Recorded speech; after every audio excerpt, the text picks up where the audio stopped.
সময়টা খুব মূল্যবান, সময়টাকে কাজে লাগান। একদিন এই করব, একদিন ওই করব, একদিন সেই করব। এই সব ৭-৫ ভাবতে ভাবতে জীবনের অনেকগুলো দিন অতিবাহিত করার পর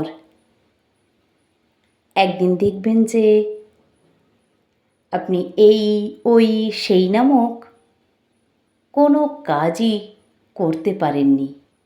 তার কারণ আপনি এই, ওই, সেই নামক কাজগুলো কোনো দিন কখনো শুরুই করেননি। আপনার জীবনের অনেকটা সময় আপনি গুরুত্ব না দিয়ে অবহেলায় পার করে দিয়েছেন, যা আপনার জীবনের সবচেয়ে বড় ভুল ছিল।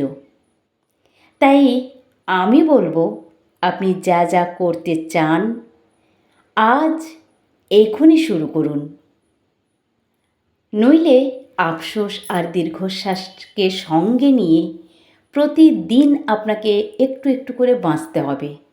কাজ শুরু করার আগে নিশ্চয়ই ভাববেন, তবে ভাবতে ভাবতে সময় কাটিয়ে দেওয়া কিন্তু মূর্খতার পরিচয়।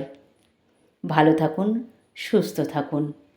আমার কথাগুলো ভালো লাগলে লাইক, কমেন্ট, সাবস্ক্রাইব করে পাশে থাকুন। ধন্যবাদ।